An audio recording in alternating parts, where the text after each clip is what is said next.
trataremos, como eu falei alguns 2 domingos atrás, já Jesus habitando entre nós, né? Jesus ele já nasceu, acompanhou aí no começo da série.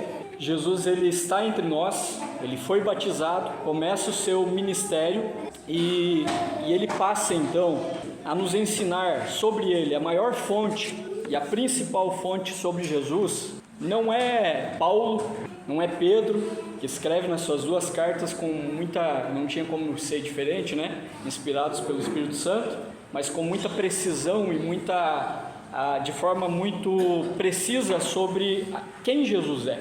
E a fonte principal que nós temos na Bíblia para sabermos quem é Jesus é o próprio Jesus. Não tem como, a não ser Deus, mas não tem ninguém que fale melhor do que você mesmo, não é verdade? Você conhece os seus defeitos, você conhece suas qualidades, você conhece aquilo que te aflige, aquilo que traz tristeza no seu coração. Então ninguém melhor para falar de você mesmo do que você mesmo. Por isso que quando uma pessoa pergunta para você, ou está te conhecendo, né? A gente normalmente pega na mão e diz prazer, né? Sou o André. Aí a pessoa fala assim, o que você faz? Quem que é a sua família? Né? E pergunta coisas sobre a sua vida e você vai respondendo, né? Tem coisas que eu não posso falar pela minha esposa, quem ela é, porque lá dentro é só ela que conhece ela, o que aflige o coração dela.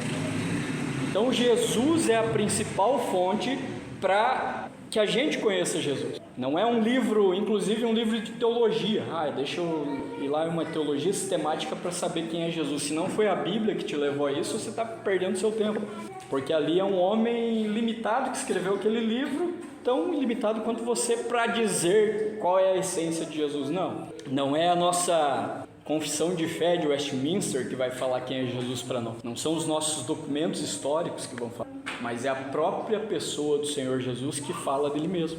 Por isso que quando Jesus ele se apresenta às pessoas no seu ministério, vamos pensar, né, especialmente no seu ministério, que é o que os evangelhos relatam, Jesus ele não deixa dúvida nenhuma de quem ele é. Ele traz, nos evangelhos, ele traz todas as características da sua pessoa.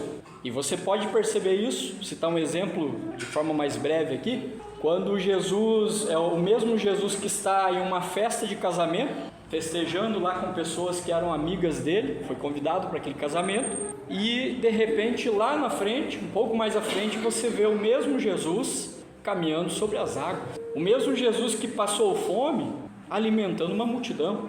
O mesmo Jesus que passou dificuldades no seu ministério, trazendo pessoas a si, aquelas pessoas acreditando com os olhos, imagino, né? Eu ficaria assim, a gente ficou quando conheceu Jesus, com o olho brilhando, dizendo, esse é Jesus, é o Filho, é esse que eu preciso, é esse que a minha alma esperava, é por meio desse que Deus se revela para mim. Ele é o Filho de Deus, aquele que me tornou filho e filha de Deus, aquele que morreu como um cordeiro mudo e que o seu sangue foi derramado para que hoje houvesse vida, pela sua morte houvesse vida na minha vida. E somente uma pessoa, irmãos, como Jesus poderia ser e fazer tudo isso. Sabe por quê? Porque ele é esse tema da nossa mensagem de hoje. Quem é Jesus? Ele é o homem-Deus, o homem-Deus. Vamos abrir o Evangelho de João, capítulo 10. João capítulo 10, dos versículos 22 a 39. João capítulo 10, dos 22 a 39. Eu farei a leitura de forma que você acompanhe aí. Diz o texto: celebrava-se em Jerusalém a festa da dedicação. Era inverno. Jesus passeava no templo, no pórtico de Salomão. Rodearam-no, pois, os judeus e o interpelaram: até quando nos deixarás a mente em suspenso? Preste bastante atenção aqui. Não sei se na sua versão está mente em suspenso. Todo mundo está escrito assim? Até quando nos deixará a mente em suspenso? Alma? Tá, é Alice. Depois eu ia explicar. A tua versão já decifrou aí. Se tu és o Cristo, dize-o francamente. Respondeu-lhe Jesus: já vou-lo disse, e não credes. As obras que eu faço em nome de meu Pai testificam a meu respeito. Mas vós não credes, porque não sois das minhas ovelhas. As minhas ovelhas ouvem a minha voz, eu as conheço e elas me seguem. Eu lhes dou a vida eterna, jamais perecerão e ninguém as arrebatará da minha mão. Não ouvi um aleluia. Aquilo que meu Pai me deu é maior do que tudo, e da mão do Pai ninguém pode arrebatar. Eu e o Pai somos um. Novamente pegaram os judeus em pedras para lhe atirar. Disse-lhe Jesus: tenho-vos mostrado muitas obras boas da parte do Pai. Por qual dessas obras vocês querem me apedrejar?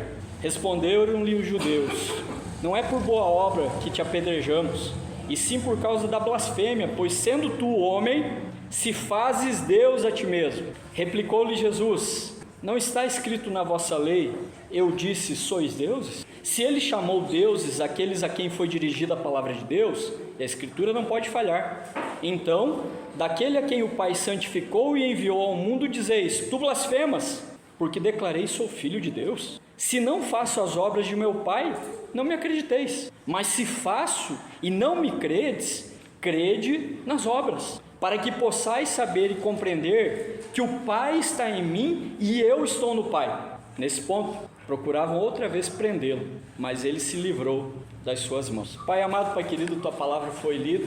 Agradecemos pelo privilégio do acesso à Tua palavra, que nos revela o Senhor, nos conta das Tuas obras e nos faz crer em Ti. Abençoe, Deus, a Tua igreja nessa manhã com a Tua palavra, com a reflexão, na mensagem, Deus, que esse trecho das Escrituras traz para nós, e que nós possamos sair daqui cada vez mais, ainda mais, convictos de que Jesus é o homem-Deus, aquele que é integralmente homem, integralmente Deus, plenamente homem, plenamente Deus.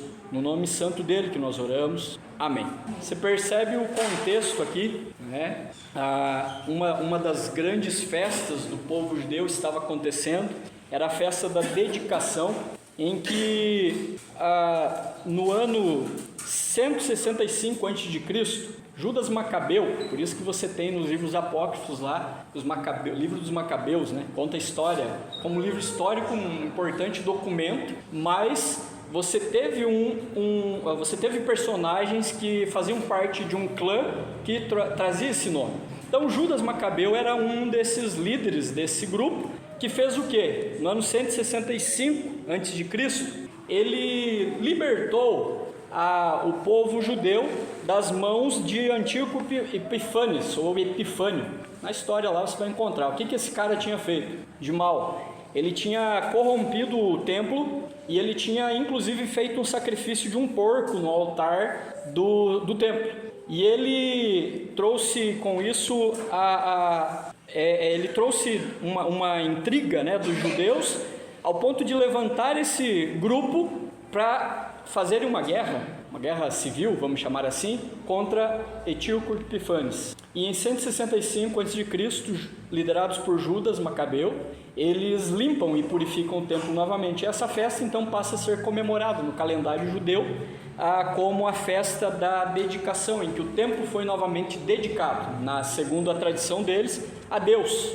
Então, diz que estava celebrando em Jerusalém essa festa. Era inverno. Inverno lá é novembro, dezembro, né? Não é julho, agosto, como é para nós aqui. Então, você tem essas informações por quê? Porque Jesus estava ali naquela festa. Diz que ele passeava no templo, no pórtico de Salomão. Jesus estava no templo. Aquele que há pouco tempo atrás, ele mesmo tinha dito que ele era o templo. Jesus tinha afirmado que ele era o templo, que poderiam até derrubar o templo, mas que em 3 dias o templo seria reconstruído. E veja uma referência que a gente tem, porque é justamente João que vai nos apresentar essa declaração de Jesus sobre ele como sendo o templo. E agora Jesus está aqui numa festa tradicional, onde eles celebravam a purificação do templo, aquele templo de pedra que está ali em Jerusalém, mas não do templo verdadeiro, templo de pedra. Mas veja, enquanto Jesus estava ali olhando o povo, né? Quando tem uma festa aí que você quer lá comer alguma coisa, você vai lá no meio, você está no meio do povão, né? Você está ali observando, vendo uma exposição, vendo uma coisa ou outra. E diz que nesse meio tempo aí, que Jesus estava caminhando, alguns judeus vieram e rodearam Jesus, cercaram Jesus e começaram a perguntar para ele: até quando você vai nos deixar a mente em suspenso? Mente aqui você já lembra quando nós falamos do imite, que coração, mente para um escritor judeu como João, é a essência da vida da pessoa. Não é somente aquilo que ela pensa, por isso que a tradução da Cida traz alma, que é a essência humana. Então eles estavam, essas pessoas aqui, quando interrogam Jesus sobre se ele era o Cristo, e ainda eles meio que quiseram chamar Jesus meio de mentiroso, né? Porque eles dizem assim, eles falaram assim, dize francamente. O que é falar uma coisa de forma franca? De forma verdadeira, né? Então, olha, até agora a gente não está acreditando muito, mas... E quando a gente não acredita muito, a gente acha que é uma mentira, né? Mas fala de forma franca, de forma verdadeira. Se você é o Cristo, se é o ungido mesmo, aquele que Deus enviaria, porque a nossa mente está em suspenso, ou seja, a gente está incomodado com isso. Veja que não conhecer Cristo incomoda. A alma do ser humano, a essência do ser humano que não conhece a Cristo, fica incomodado. É por isso que quando você fala de Jesus para uma pessoa, aquela pessoa vai ter aquelas reações que nós já falamos aqui, as únicas duas: ou entender Cristo como ele diz que ele é, ou se rebelar contra Cristo. E esse texto é um clássico para a gente ver essas duas reações. Por quê? Porque eles estão perguntando para Jesus, fala francamente se você é o Cristo mesmo. Aí Jesus, porque já tinha dito para eles, leia o Evangelho de João nos capítulos anteriores, você vai encontrar isso. Olha, eu já disse para vocês e vocês não acreditaram. Vocês não acreditaram, porque eu disse e vocês não creem. E aí Jesus, ele traz, né, para si, traz para eles uma verdade. Diz assim: as obras que eu faço em nome de meu Pai testificam quem eu sou. Vamos pensar humanamente, irmãos. Quem conseguiria multiplicar pães e peixes, ressuscitar mortos? Lembra do primeiro que aparece em João? Transformar água em vinho. Você tem uma série de milagres no Evangelho de João sendo relatados justamente para chegar nesse ponto onde Jesus fala assim: olha, vocês não estão vendo as minhas obras? Quem que pode fazer obras como essas que eu faço? E essas obras, elas testificam de mim. É por isso que quando a gente prega, às vezes a gente comenta e diz assim: olha, irmãos, os milagres sinalizavam quem Jesus era. O milagre não é a parte importante. Todo mundo quer um milagre quando a coisa aperta, né? Eu quero um milagre toda hora que a coisa aperta. Mas a forma como a gente lê na Bíblia, esses milagres não vão acontecer constantemente, porque o objetivo maior de Deus não é fazer milagre na sua vida, é te salvar. Ele já te salvou. Então o maior milagre que você precisava já aconteceu, porque no ministério de Jesus esses milagres sinalizavam quem era aquele homem que estava ali na frente deles. Homem-Deus. Não era para outro objetivo que os milagres, com muito temor, serviam. Jesus está falando sobre isso. Ele fala assim: as minhas obras, as obras que eu faço, eu faço em nome do meu Pai, e é elas que contam ao meu respeito, falam quem eu sou. Vocês não estão acreditando? Vocês estão vendo e não estão acreditando. Vocês estão vendo as multidões virem a mim, muitas pessoas até serem curadas, vocês não estão acreditando. São essas obras que Jesus está se referindo aqui. E aí Jesus fala uma verdade. Ele diz que eles não criam porque eles não eram das ovelhas dele. Porque Jesus fala que a ovelha dele ouve a voz dele e faz o quê? E ela conhece a voz e ela segue. Seguir alguma pessoa, você tem que acreditar nela, né? É assim, você acredita, você segue. E aí Jesus está falando: aqueles que acreditam em mim, quem as obras testificam que eu sou, estão me seguindo. Mas vocês não, porque Jesus acabou de falar: eu já falei, vocês não acreditam? Veja que é o texto clássico que a gente usa para as duas reações a Jesus: ou você crê, ou você se rebela ao ponto de pegar pedras para apedrejar Jesus. Aí Jesus fala, estou novamente fazendo esse resumo, né, do que a gente leu, para que você entenda uma coisa muito importante que quando Jesus vai falar aqui. Aí o 29, aquilo que meu Pai me deu é maior do que tudo, está falando da vida eterna, está falando daquilo que Ele promove na vida dessas ovelhas, porque o 28 diz: eu lhes dou a vida eterna. Então isso que o Pai deu a Jesus é maior do que tudo, e da mão do Pai ninguém pode arrebatar, porque Ele já falou que ninguém tira as ovelhas da sua mão, Ele não perde nenhuma. Lembra de João 17? Jesus vai falar que aqueles que são dele não se perdem. E por que essas pessoas têm essa certeza? Porque Ele e o Pai são um. O que Jesus está falando aqui quando Ele diz: eu e o Pai somos um? Sou Deus. Porque você se referir, imagina, vamos pensar na cabeça daqueles judeus. Era uma audácia Um jovem que talvez, né, muitos ali até estavam, não posso afirmar biblicamente, mas assim, no contexto, vendo aquele jovem crescendo ali, participando das festas, vindo a Jerusalém, pelo menos boa parte dos seus familiares. E um dado momento, esse jovem começa a pregar, e na sua pregação como rabino ele começa a dizer que é Deus. Que audácia! Blasfêmia! Foi isso que eles acusaram Jesus. A gente não quer te apedrejar pelas obras. Ou seja, a gente está vendo, mas a gente não quer enxergar, né? Não quer dar o bracinho a torcer e reconhecer quem que você é mesmo. Mas a gente quer te apedrejar ou te apedreja por causa da tua blasfêmia. 33, é aqui que eu quero chegar. Pois sendo tu homem, você já participou de uma festa de casamento, né, irmão? Da sua, pelo menos, você que casou. Você já foi convidado a uma festa de casamento. A gente vai, se diverte, é gostoso passar ali um tempo com pessoas que você ama, que você gosta, que você tem um relacionamento. E só come e bebe naquela festa quem é humano. Quase que eu escuto "Ei, pastor", né? Quem é humano. Porque você faz como humano coisas de humano. Parece uma coisa óbvia, mas veja, que eles estão acusando Jesus aqui. Estão dizendo assim: você é igual a nós, você é um homem, sendo tu homem. Jesus não fez isso, mas eu imagino que ele podia ter feito assim, acertar, né? Sendo tu homem, porque eles estão olhando um homem na frente deles, e detalhe, um homem que está fazendo milagres, um homem que está arrastando atrás de si multidões para ouvi-lo, porque ele acabou de falar que aquelas ovelhas que ouvem a voz dele o seguem. Mas você é um homem, um simples rabino no nosso meio. Só que eles vão além, né?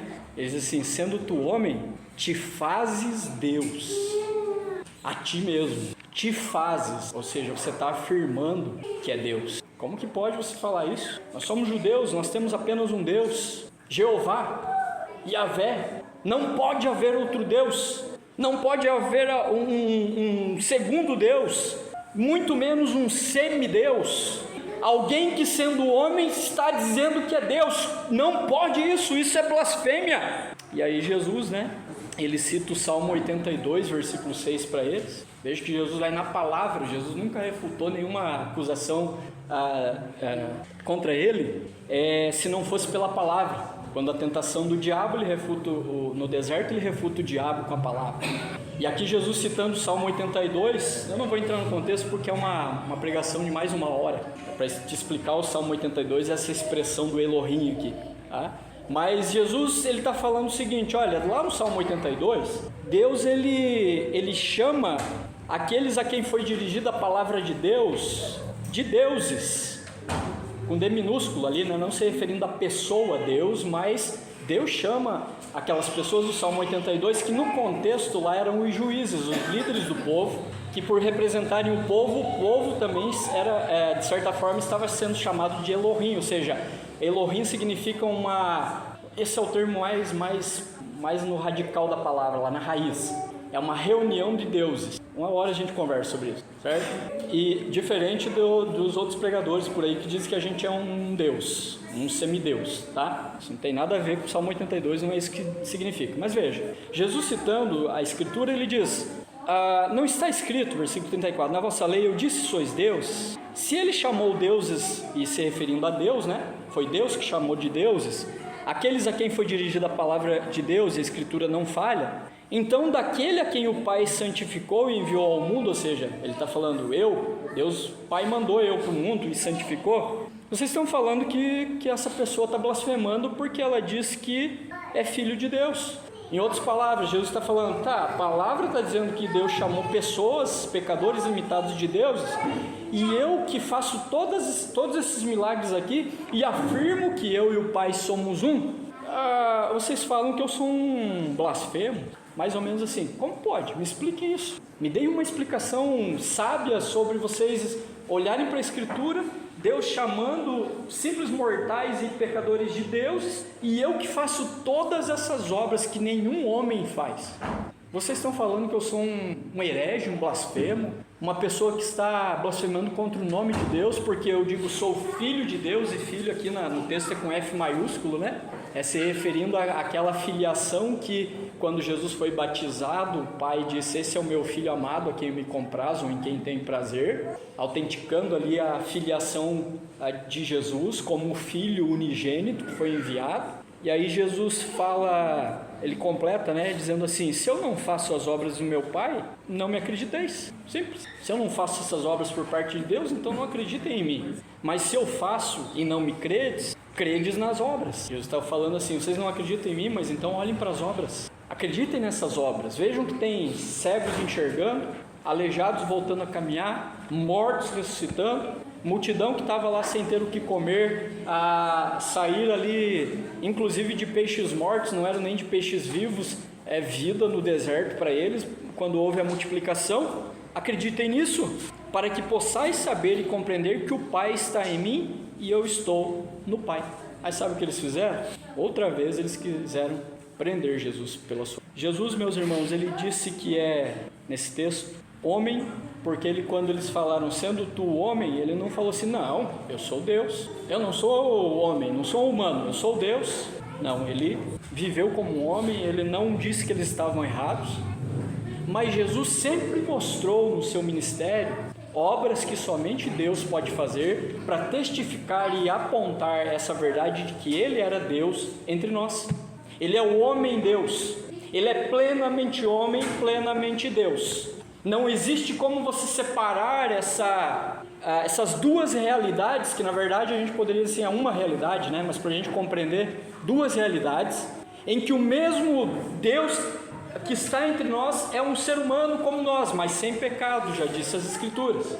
Porque somente um ser humano poderia morrer em uma cruz. E olha que eu usei uma palavra aqui, morrer. Deus morre? Deus não morre. Mas ele tinha que se fazer homem para que pudesse morrer pelo pecado dos seus. Como um cordeiro foi para o sacrifício, ele também teria que passar por isso. Não havia outra maneira. Não havia um plano B de Deus em nos salvar se não fosse aquele homem morrendo lá naquela cruz, naquela rude cruz, como a gente acabou de cantar. Porque somente um homem, um ser humano, alguém que faz parte da humanidade morre. E você vai lembrar que Paulo trabalhou essa ideia que a morte ela veio para a humanidade por meio de quantos homens? Um homem, Adão. Mas a vida veio, a mesma humanidade, através de quantos homens? Um homem, Jesus Cristo, o Filho de Deus. É aí que mora a maravilha da maravilhosa graça de Deus em a gente compreender: um de nós morreu, porque a gente não tinha condições de morrer por nós mesmos, porque Deus não aceitaria o nosso sacrifício. Não somos o Cordeiro de Deus, não podemos escrever na coxa da nossa batina: sou o vigário de Deus, sou aquele que represento Deus para vocês, porque só um é vigário de Deus, Cristo. Só Ele morreu por nós. Se Deus falasse para mim: André, para que os seus filhos sejam salvos, tem que haver um sacrifício, eu diria: então me mata, Senhor, para que eles sejam salvos. Aí Deus olha: não, eu não te aceito. Mas então, Senhor, ninguém pode morrer, porque ninguém vai querer morrer pelos meus filhos, para que eles sejam salvos. Justamente, é por isso que eu enviei o meu filho para morrer pelos seus filhos. Porque você, André, não tem condições nenhuma, jamais teria condições de fazer isso pelas pessoas que você mais ama nessa terra. Mas porque eu amei o mundo de tal maneira que eu dei o meu Filho unigênito para que todo aquele que, olha o texto aqui, que crê, não pereça. Não pegue pedra para tirar em Jesus e seja condenado. Não pereça, mas tenha a vida eterna que aquelas que são dele conhecem, ouvem a sua voz e conhecem. E olha que maravilhoso é isso, irmãos, porque se nós estamos hoje aqui ouvindo a palavra de Deus, eu não posso, isso é uma afirmação, não fique bravo comigo, mas eu não posso afirmar que você crê em Jesus. E nem você pode afirmar que o pastor crê em Jesus. Ou podemos? Nós podemos ter uma rasa ideia, né? Porque você canta com a gente na igreja, você lê a Bíblia, você ora, ok. Mas a Bíblia fala que nos últimos tempos, corrigindo, no último dia, né? Senhor, fizemos até milagres no teu nome. expulsamos demônio no teu nome. Ele fala assim: eu nem conheço vocês, quem que são vocês? De que grupinho que vocês são? O próprio Senhor diz assim: eu não conheço. E ali não é uma amnésia divina, porque Ele é Deus, Ele conhece todo mundo, mas vocês não fazem parte daqueles que são salvos. E aquelas pessoas fizeram até milagres em nome dele, ou elas afirmaram isso, né? Fizemos até expulsão de demônios, expulsamos demônios. Não conheço, quem são vocês? E por que Jesus está sendo tão taxativo nisso? Porque ele acabou de falar em João que aqueles que são dele conhecem e seguem ele. Então eu não posso afirmar de fato que você conhece Jesus, porque quem que pode afirmar? Lembra que eu falei no início? Quem que pode falar melhor do que você mesmo? E não é para o pastor que você tem que falar, não é para o irmão, para a irmã da igreja, porque eu não perscruto o teu coração e nem você perscruta o meu. Mas de Deus não se zomba, a Bíblia diz, né? E a gente não pode enganar a Deus. Então quem conhece o seu coração, e se você crê que Jesus é quem Ele diz que é você. Por isso que quando a voz chama, eu não posso afirmar que você ouviu e está seguindo. Nem você sobre mim, sobre a minha pessoa. Mas você pode afirmar no seu coração: eu sou de Jesus, eu sou uma ovelha de Jesus, eu sou um discípulo de Jesus, porque eu ouço a sua voz e o sigo. Porque esse homem, Deus, Ele veio, morreu em nosso lugar naquela cruz, e Ele nos chama para a sua salvação. Somente um homem poderia ter morrido na cruz. Deus não morreria mesmo. Deus não morreria na cruz. O que pode matar Deus? Se há algo que pode matar Deus, Ele deixa de ser Deus. Talvez uma ilustração aqui, talvez muitos conheçam, talvez não. Se você não conhece, eu vou te contar um pouquinho. Na cultura popular, uma mais atual, lá nos Guardiões da Galáxia, aquele filme. Quem é fã dos filmes da Marvel, né? Eu não conheço muito, certo? Vou ser sincero com você, eu não conheço todo mundo, né? Mas nos Guardiões da Galáxia existe um rapaz chamado Peter Quill. Quem que é ele? Ele é o líder. E ele é filho de quem? Quem é fã aí mesmo vai ter que lembrar, né? Como é o nome do pai dele? Ego. E o nome da mãe? Meredith. Meredith era o quê? Humana ou divina? Ela é humana. Ego é divino. Ele é um dos celestiais. E aparentemente o Peter não podia ou não deveria perder os seus poderes. Mas diz a história que se Ego for destruído, de alguma forma, Peter perde os seus poderes, porque ele, como sendo esse meio homem, meio divino, filho de um Deus, filho de uma humana, ele perderia os seus poderes. Vamos mais atrás na história. Na Grécia, existe um personagem, tem um filme chamado Troia, filme de mais de uma década e meia atrás, talvez, vou lembrar, não anotei. Mas conta a história de um personagem, um guerreiro. Você lembra o nome dele? Aquiles. Aquiles, ele é relatado nas duas obras de Homero. Ele escreveu a Odisseia e ele escreveu Ilíada, onde conta nesses livros a história da guerra de Troia.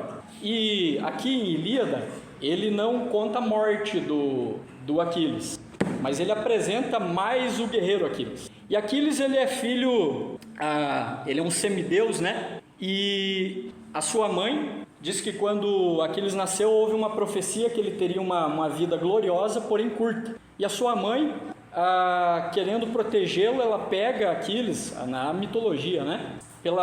Lá no sul a gente fala o garrão, pelo calcanhar, né? Pelo garrão, e mergulha no rio do inferno. Supostamente aquele rio fazia com que a pessoa fosse imortal. E justamente aquele ponto que ela segurou na perna dele ali, né, no calcanhar, ficou mortal. Por isso que na guerra, quando Paris ele joga a flecha envenenada, e o deus do fogo, diz a mitologia que ele direcionou a flecha para matar Aquiles, acerta no garrão de Aquiles, no calcanhar de Aquiles. E aí Aquiles, mortalmente ferido, morre. Meio homem, meio Deus, morrem. Todos aqueles que se fazem meio homens, meio Deus, são mortais, como nós. Porque só houve um que é verdadeiramente homem, verdadeiramente Deus. E esse verdadeiramente homem, verdadeiramente Deus, o único que poderia morrer, como era uma possibilidade em Peter e como foi na vida de Aquiles, que morreu. Mas esse homem que é Deus, o único que disse: eu sou o único que pode reaver da morte, a minha própria vida. E é esse homem Deus, irmãos, que nos salvou. É esse homem Deus que não apenas, com muito temor, esse não apenas aqui, não apenas nos salvou. Somos salvos, amém. Vamos para habitar o novo céu e a nova terra, amém. Aleluia, joia, é verdade. Aleluia, amém por isso. Agora, eles não nos salvou para que um dia a gente o encontre lá no novo céu e nova terra, porque se eu falar assim, Jesus me salvou, um dia eu vou ver Jesus no novo céu e nova terra, e nesse meio tempo ele não está com você? Nesse meio tempo ele não disse que estaria conosco?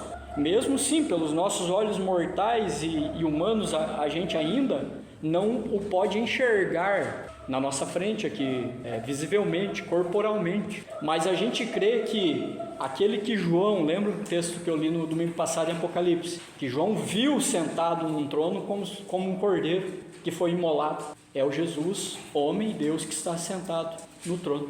É esse que está conosco todos os dias, porque ele não está lá perto de Marte, de Júpiter, e a gente está aqui, normalmente a gente tem essa ideia, né? Onde é que Deus mora? Jesus mora no céu. Parece que é tão longe, mas o que ele aponta no seu ministério é que o céu não está longe, ele está entre nós, porque ele falou que o reino não viria, o reino veio. Se essa visão, e aqui eu quero de repente até corrigir na sua mente, se você tem essa visão desse Jesus, faz ele ficar mais perto, traz ele mais para perto de você, não tão longe assim. Porque um Jesus que está tão longe, eu não posso confiar que ele cuida de mim. Sim, ele poderia, se ele quisesse, se estivesse longe, ele tem poder. Mas não é isso que ele fala, ele diz que está conosco todos os dias, até a consumação dos séculos. Jesus está dizendo o seguinte: eu não abandono vocês. E se eu creio nisso, eu espero que você creia, por isso que eu disse que eu não posso afirmar a sua fé por você, mas eu espero piamente aqui que você creia nesse Jesus, nesse homem Deus. É o mesmo que morreu por você e por mim na cruz, é o mesmo que anda conosco, mesmo que invisivelmente, é o mesmo que teve toda a perfeição que ele tem, ele nunca vai deixar de ter, para ser o único sacrifício realmente que Deus aceitaria, e aceitou no meu e no seu lugar. É esse Jesus que anda com a gente, o mesmo Jesus que multiplicou pães e peixes no momento de dificuldade que a multidão enfrentava, é o mesmo Jesus que, não vou falar para você que ele vai multiplicar daquela forma, vai aparecer um monte de pães e peixes saindo, até pode, acredito nessas coisas também, mas ele vai cuidar de você e de mim nas nossas dificuldades. O mesmo Jesus que curou enfermos e doentes na sua época, enquanto ele esteve no seu ministério, o homem Deus, curou pessoas, assim como não curou outras. Muitas vezes, como eu tenho afirmado nessa série, talvez ele não vai me curar de alguma coisa, mas ele vai me passar junto comigo naquela dificuldade. Lembro quando Paulo ele pede para Deus e diz assim: Senhor, tira o espinho na carne. Senhor, tira o espinho na carne. Faltou mais uma, né? Senhor, tira o espinho na carne. 3 vezes eu orei e o Senhor não tirou. Ele não vai solucionar todos os seus problemas, por mais que ele tenha poder para isso. Ele não vai curar todas as suas doenças, por mais que a gente sempre espere isso, porque ele não prometeu isso. Porque o novo céu e a nova terra ainda não chegaram. Só lá que a gente não vai ter dor, luto, sofrimento mais. Mas nesses momentos, e eu até arrisco de falar que especialmente nesses momentos, a gente vai presenciar sua doce, maravilhosa e poderosa presença conosco. Onde num mundo que a gente ainda enfrenta dor, luto, choro, desespero da alma às vezes. Você passa isso? Eu passo. Abrindo o coração para você aqui, eu passo. Você passa. Não tô te amaldiçoando, mas eu espero que você passe. Tem púlpitos que pregam o contrário, né? Por que, irmãos, que eu estou falando dessa maneira? Porque aponta para a tua humanidade e para a minha. Para mostrar que a gente é limitado, que a gente sofre, que a gente tem problemas, dificuldades, e para mostrar que a gente carece de alguém mais poderoso que nós. Ah, pastor, mas ele é Deus, ele é Deus. Aí ele, como homem, ele diz assim: eu sei tudo que você passa, já senti, ó, literalmente, eu já sofri, ó, literalmente. Tomé, encosta aqui, tá vendo? Você não estava acreditando que eu ressuscitei, tá vendo? Encosta aqui, ó. Fui eu que fui furado, fui eu que tive aquela coroa rasgando o meu couro cabeludo ali, sangrando muito naquele momento. Um homem que aqueles homens diziam assim: você é um homem, como é que você diz que é Deus? Ou em outras palavras, você é mortal igual a gente, como é que você diz Deus? Ele diz: eu sou o Filho de Deus, eu e o Pai somos um, as obras do meu Pai testificam a respeito de mim, ninguém pode tirar isso. Ninguém pode tirar essa verdade da vida da pessoa de Jesus, porque ele se disse que era assim, ele é assim. Que você continue confiando, meu irmão, minha irmã. Nos momentos de lutas, lembre que o nosso Senhor também passou por luta. Nos momentos das maiores dificuldades, em que você se sente com a sua alma lá em um abismo, lá no Gólgota, ele se sentiu por mim e por você dessa maneira. Então veja, sofrimento, dificuldade para Deus não é novidade. Quando você sofre, eu sofremos e chegamos, sim, temos que fazer isso. A Bíblia nos aconselha e nos ensina. Colocarmos as nossas petições, os nossos clamores, as nossas orações diante de Deus, porque é Ele que tem poder para nos ajudar. Mas quando eu chego para Deus e falo, Deus, eu estou sofrendo de tal maneira, como se Deus, verdade, André, poxa, eu não sabia, ou nossa, isso é uma novidade para mim. Não, para Ele não é novidade, porque Ele também sofreu. Eu faço uma proposta para você. Essa semana, não é nem porque a gente está antecedendo a Páscoa, né? Talvez meio que inconscientemente aqui eu fiz esse link, mas leia os textos dos evangelhos sobre a crucificação de Jesus, todo o processo, começo até a crucificação. A gente lê, irmãos, os evangelhos, a gente se identifica com Cristo, porque Ele sofreu, a gente sabe que é sofrimento. E por que Ele pôde sofrer e Ele sofreu? Porque Ele era homem, Ele é o homem, Ele nunca deixará de ser homem-Deus. Mas por que Ele suportou tudo aquilo e venceu a morte por nós? Que é o homem-Deus, Ele é Deus. Se não fosse assim, se essa pessoa gloriosa não tivesse vindo e passado por tudo isso sendo Deus, como homem, nós estávamos perdidos, nós não teríamos esperança, porque somente uma pessoa desse jeito, dessa maneira, poderia passar por tudo aquilo que Ele passou e sair vitorioso no final. E a Bíblia, e aqui eu concluo, a Bíblia diz que nós somos mais que vencedores por meio de Cristo Jesus. Que Deus os abençoe. Creia e confie no homem Deus.